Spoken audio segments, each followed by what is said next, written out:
ಯಾರು ಬರ್ಕೊಂಡ್ರ ಬರ್ದಿದ್ರ ಯಾರಾದ್ರೂ ಬರೋದ್ರ ಅದು ಹೆಂಗೆ ಯಥಾವತ್ತಾಗಿ ಹೆಂಗೆ ನೆನಪುಳಿಲಿಕ್ಕೆ ಸಾಧ್ಯ ಅದ ಮನುಷ್ಯಾಗ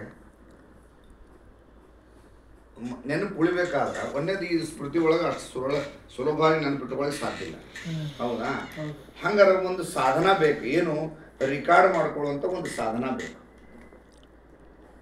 ರಿಕಾರ್ಡ್ ಮಾಡ್ಕೊಳ್ಳುವಂಥ ರಿಕಾರ್ಡರ್ ಇರಲಿಕ್ಕೆ ಬೇಕು ರಿಕಾರ್ಡ್ರ್ ಯಾವುದು ಎಲ್ಲಿತ್ತು ರಿಕಾರ್ಡ್ ಇಲ್ಲ ರಿಕಾರ್ಡ್ ಮನುಷ್ಯನ ಮೆದುಳು ರಿಕಾರ್ಡ್ ಆಗ್ಲಿಕ್ಕೆ ಸಾಧ್ಯ ಇಲ್ಲ ಹಿಡಿದು ಇಟ್ಕೊಳ್ಳಿಕ್ಕೆ ಸಾಧ್ಯ ಎಷ್ಟು ಸಾಧ್ಯ ಹಿಡ್ಕೋತದ ಆದರೆ ರಿಕಾರ್ಡ್ ಮಾಡ್ಕೊಳ್ಳಿಕ್ಕೆ ಒಂದು ವಿಶೇಷ ಸಾಧನ ಬೇಕು ಅದು ಒಂದು ರತ್ನದ ರಿಕಾರ್ಡ್ ಮಾಡ್ಕೊಳ್ಳುವಂಥ ಕೇವಲ ಒಂದೇ ಒಂದು ರತ್ನ ಅಂದರೆ ಸ್ಫಟಿಕ ಸ್ಫಟಿಕ ಮಾತ್ರ ರಿಕಾರ್ಡ್ ಮಾಡ್ಕೊಳ್ತದೆ ಅದರೊಳಗೊಂದು ವಿಶೇಷ ಸ್ಫಟಿಕಗಳಿರೋದ್ರಿಂದ ಅದು ಎಷ್ಟು ವಿಚಿತ್ರ ರೆಕಾರ್ಡ್ ಮಾಡ್ಕೋತದ ಅಂದ್ರೆ ಯಥಾವತ್ತಾಗಿ ಏನಂದ್ರೆ ನೀನು ಅದು HD ಮಾಡ್ತೀಯೋ ಏನು ಎಂಥದ್ದು ಮಾಡ್ತೀಯೋ ಅದು ಇಷ್ಟು TV ಅಂತ ಏನಿಲ್ಲ ಅನಂತ ಕೋಟಿ TV ಅದು ಅಷ್ಟು ಹಿಡ್ಕೊಳ್ಳುವಂಥ ಶಕ್ತಿ ಒಂದು ರತ್ನ ಅದ ಏನು ಸ್ಫಟಿಕ ಅದು ಎಲ್ಲಿತ್ತು ಅಂತ ಕೇಳಿದ್ರೆ ನಕುಲುನ ಕೊಳ್ಳೊಳಗೆ ಆ ಸ್ಫಟಿಕದಿತ್ತು ಆ ಕ್ಷಣದೊಳಗೆ ಅವ್ರು ಹೇಳಿಕತ್ತಾರ ಅದು ನಿಮ್ಮ ನತಮಸ್ತಕನ ಕೇಳಿಕತ್ತಾನೆ ಧರ್ಮರಾಜ ಕೇಳಿಕತ್ತಾರ ಈ ಕಡೆ ಎಲ್ಲ ಹಂಗೆ ನಡೆದಿತ್ತು ಆನಂದವಾಗಿ ಕೇಳಿ ರಾಜಧರ್ಮಗಳನ್ನು ವರ್ಣನ ಮಾಡ್ಲಿಕತ್ತಾರ ಎಲ್ಲ ಹೆಂಗೆ ಏನೇನು ಮಾಡಬೇಕು ಎಲ್ಲ ಹೇಳಿಕತ್ತಾಗ ಕೇಳಿದ ಅವಾಗ ತನ್ನಲ್ಲಿ ಇರ್ತಕ್ಕಂಥ ದೋಷಾದಿಗಳು ಇಷ್ಟು ದಿನ ಯಾಕೆ ಹೇಳಲಿಲ್ಲ ರಾಜಧರ್ಮಗಳನ್ನು ಯಾಕೆ ಹೇಳಿ ಯಾಕಂದ್ರೆ ಒಂದು ದಿನ ಭೀಷ್ಮಾಚಾರ್ಯರು ರಾಜಧರ್ಮಗಳನ್ನು ನಡೆಸಿಲ್ಲ ಏನು ಮಾಡಬೇಕು ಅವನಲ್ಲಿ ಒಂದು ಪ್ರತಿಜ್ಞೆ ಇತ್ತು ಏನು ಆ ಸಿಂಹಾಸನವನ್ನು ಕಾಪಾಡಬೇಕು ಅಷ್ಟೇ ಅದನ್ನು ಬಿಟ್ಟರೆ ಬೇರೆ ಏನೂ ಇಲ್ಲ ಮಾಡಿದ್ದಲ್ಲ ಅಧರ್ಮನೇ ಯಾಕೆ ಹಂಗಾಯ್ತು ಅಂತ ಹೇಳಿದ್ರೆ ನಾನು ರಾಜನ ಊಟ ಹಂಗೆ ಮಾಡ್ತಿದ್ದೆ ಹಿಂಗಾಗಿ ನಾನು ಅವ್ರ ಪರವಾಗಿ ಸುಮ್ಮನೆ ಕೂತೆ ಆದ್ರೆ ಇವತ್ತು ಏನಾಗಿದೆ ಅಂದ್ರೆ ಇವತ್ತೆಲ್ಲವೂ ಆ ರಕ್ತ ಬಸದು ಹೋಗ್ತದೆ ಅದನ್ನು ನಾನು ಹಂಗೆ ಇಟ್ಕೊಂಡು ಹೋದ್ರೆ ಜಗತ್ತಿಗೆ ಮೋಸ ಮಾಡಿದಂಗೆ ಆಗ್ತದೆ ಯಾಕಂದ್ರೆ ಅವನಲ್ಲಿ ಗಂಧರ್ವ ವಿದ್ಯೆ ಅಂತ ಒಂದು ವಿದ್ಯೆ ಐತ್ರಿ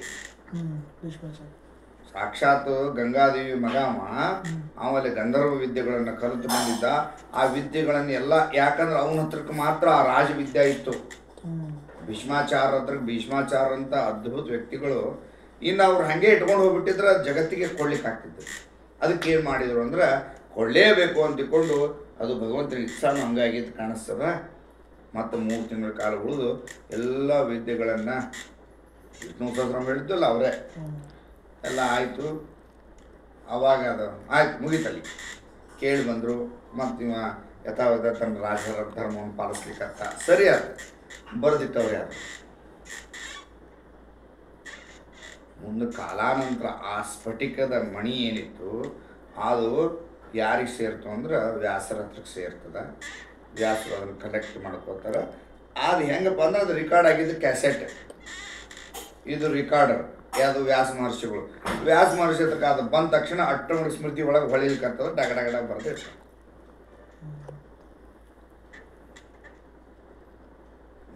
ನಾ ಯಾಕೆ ಈ ವಿಚಾರ ಹೇಳಿದೆ ಅಂತ ಗೊತ್ತಾಗ್ತಿಲ್ಲ ಯಾಕಂದ್ರೆ ಆ ಕ್ಷಣದೊಳಗೆ ಹಾಳಿ ಪೆನ್ ಹಿಡ್ಕೊಂಡು ಬರ್ಕೋತ ಕೂತಿದ್ರು ನೀವು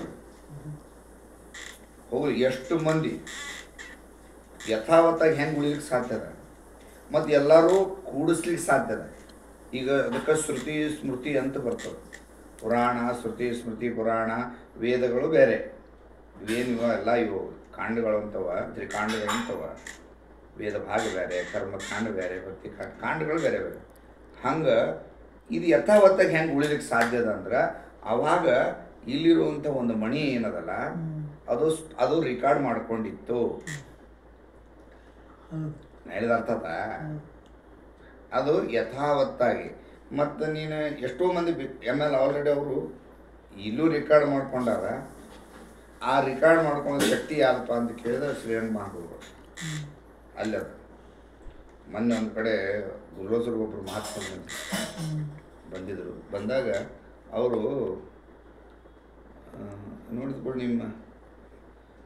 ನಿಮ್ಮ ಗುರುಗಳು ಯಾರು ಅಂತ ಕೇಳಿದ್ರು ಗುರುಗಳು ಎಲ್ಲ ಹೇಳಿದ ಹಿಂಗೆ ಅಂದ್ಕೊಳ್ಳಿ ಇವರು ಶ್ರೀರಂಗ ಮಹಾಗುರು ಫೋಟೋ ಹಿಂಗೆ ಕೊಟ್ರು, ಮೊಬೈಲ್ದಾಗ ಫೋಟೋ ತೊಗೊಂಡು ಅಯ್ಯೋ ಅಯ್ಯೋ ಇವ್ರಾ ವೈಕುಂಠಕ್ಕೆ ಹೋಗಿ ಬಂದ ಮಾರಾಯವ, ಕೈಲಾಸಕ್ಕೆ ಹೋಗಿ ಬಂದಾರ ಇವ್ರು ವೈಕುಂಠ ಕೈಲಾಸಕ್ಕೆ ಅಡ್ಡಾಡುವಂಥ ಮನುಷ್ಯಪ್ಪ. ಅಬ್ಬಾಬ ಅಬ್ಬಾಬ ಅಂದ್ರೆ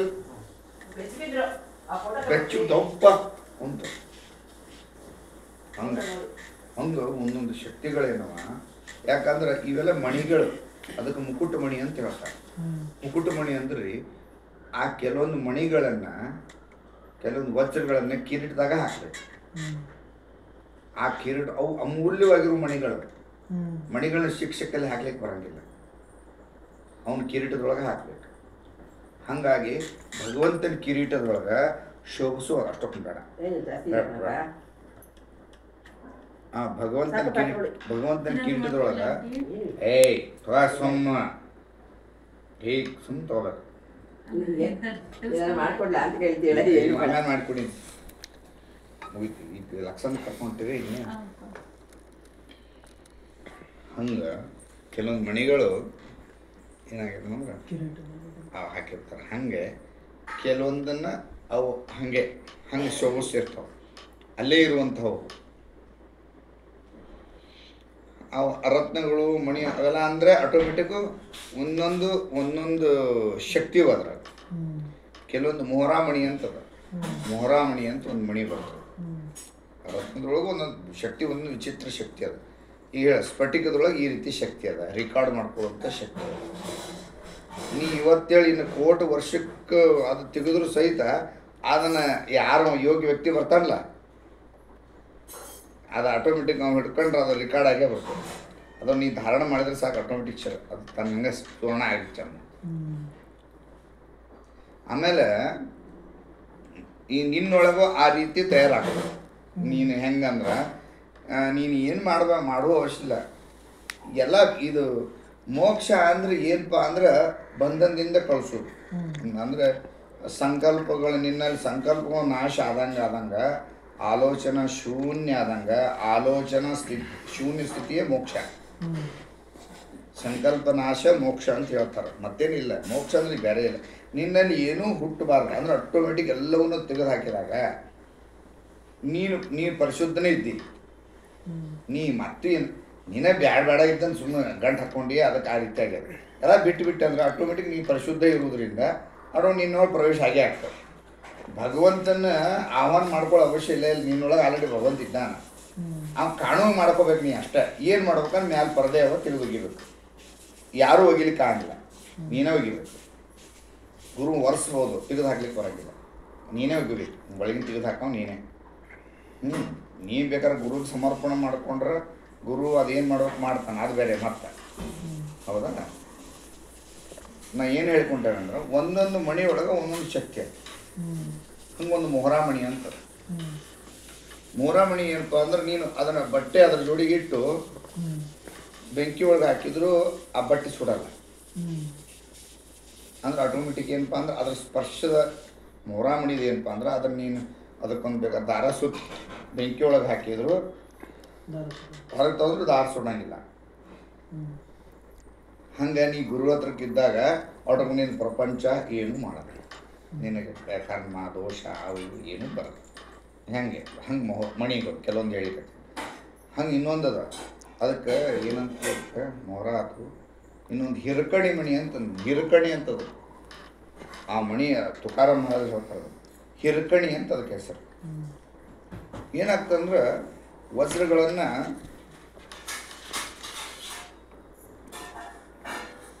ಭೂಮಿಯೊಳಗೆ ತೊಗೊಂಡು ವಜ್ರ ತೆಗಿಬೇಕಾಗ್ತದೆ. ವಜ್ರಗಳನ್ನು ಹೊಡಿಬೇಕಾದ್ರೆ ಏನಾಗ್ತದೆ ಅಂದ್ರೆ ಕೆಳಗೊಂದು ಉಕ್ಕಿಂದ ಒಂದು ಉಕ್ಕಿರ್ತದೆ, ತಳಗೆ ಉಕ್ಕಿರ್ತದೆ. ಉಕ್ಕಿನೊಳಗಿಟ್ಟು ಹೊಡಿತಿರ್ತಾರೆ. ಅಂದ್ರೆ ಅದನ್ನು ತೆಗೆದು ಕೊರಿಯೋದು ಏನೋ ಮಾಡ್ತಿರ್ತಾರೆ. ಅದು ಅಪ್ಪಿದಪ್ಪಿ ಒಮ್ಮೊಮ್ಮೆ ಆ ವಜ್ರ ಆ ಕೆಳಗಿನ ಉಕ್ಕಿನೊಳಗೆ ಸಿಕ್ಕೊಂಬಿಡ್ತದೆ. ಹೊಡಿತಾ ಏನೋ ಒಂದು ಉಕ್ಕು ಸಿಕ್ಕು. ಅವಾಗ ಅದನ್ನು ಕಿಮ್ಮತ್ತಿನ ಅದು ವಜ್ರಕ್ಕೆ ಏನೋ ಸೂಡ್ಲಿಕ್ಕೆ ಬರೋಂಗಿಲ್ಲ, ತನ್ನ ಆಕಾರ ಕಳ್ಕೊಂಡಿರ್ತದೆ, ಏನೋ ಒಂಥರ ವಿಚಿತ್ರ ಆಗಿ. ಅದಕ್ಕೆ ಅವಾಗ ಆ ವಜ್ರಕ್ಕೆ ಏನೂ ಆಗಬಾರ್ದು, ವಜ್ರ ತಗೋಬೇಕು. ವಜ್ರವನ್ನು ಮೃದು ಮಾಡುವ ಶಕ್ತಿ ಆ ಹಿರಕಣಿ ಮಣಿ. ಅದ್ರ ಮೇಲೆ ಅದನ್ನ ಇಟ್ಬಿಟ್ರೆ ವಜ್ರ ಮೃದು ಆಗಿಬಿಡ್ತದೆ, ಟಕ್ ಅಂತ ತಗೋತಾರೆ. ಮುಗಿತು ಮತ್ತು ಉಳಿದ ಕೆಲಸ. ವಜ್ರವನ್ನು ಯಾವುದು ಏನೂ ಮಾಡ್ಲಿಕ್ಕೆ ಆಗಂಗಿಲ್ಲ, ಆದ್ರೆ ಮಣಿ ಮಾತ್ರ ಮಾಡ್ತದೆ. ಹಂಗೆ ಕೆಲವೊಂದು ಅಪರೂಪದ ಮಣಿಗಳು ನಾ ಹೇಳಿಕೊಟ್ಟಿದ್ದು, ಹಂಗೆ ಅಪರೂಪದ ಶಕ್ತಿಗಳು ಕೆಲವೊಂದು ಅವ, ಶಕ್ತಿ ಅವ. ಅವೆಲ್ಲ ಏನು ಮಾಡ್ತಾವಂದ್ರೆ ಈ ರೀತಿ ಕೆಲಸ ಮಾಡ್ತಾವೆ. ಇದು ಒಂದು ಸಣ್ಣ ದಾರ, ಇದು ಸಾಲ ದಾರ ಮಾಡ್ತಾವೆ, ಏನು ಅಲ್ಲಿ ದಾರ, ಹೌದಾ? ಆದ್ರೆ ಅದು ಸಂಘದಾಗ ಇರೋದ್ರಿಂದ ಇದಕ್ಕೆ ಈ ಶಕ್ತಿ ಬರ್ತದೆ. ಯಾವ ಸಂಘದೊಳಗೆ ಇದ್ದಾರೆ? ಮಣಿ ಸಂಘದೊಳಗೆ. ಹಂಗೆ ಗುರುವಿನ ಸಂಘದೊಳಗೆ ಇರೋದ್ರಿಂದ ಇವ್ರಿಗೆ ಯಾವ ಎಫೆಕ್ಟ್ ಆಗಂಗಿಲ್ಲ. ರಿಕಾರ್ಡ್ ಹೆಂಗೆ ಆತಂದ್ರೆ ಆಟೋಮೆಟಿಕ್ ಆ ಹಂಗೆ ಸಂಘದಾಗಿರೋದ್ರಿಂದ ಒಂದಾಗಿರೋದು ಕಠಿಣದ ಮಹಾರಾಜ್, ಸುಲಭ ಅಲ್ಲ. 24 hours ಒಂದೇ ತೀರ ಅವ್ರನ್ನ ಶ್ರೀರಂಗ ಮಹಾಗುರುಗಳನ್ನ ಬೇರೆ ಮಾಡಿ ನೋಡೋಣ. ಹೌದಂತ ನಾನು ಮಾಡ್ಬೋದಾ? ಆಗ್ತದ? ರಾಯರನ್ನ ನಿಮ್ಮನ್ನ ಬೇರೆ ಮಾಡ್ಲಿಕ್ಕೆ ಆಗ್ತದ? ಯಾಕಾಗೋದಿಲ್ಲ?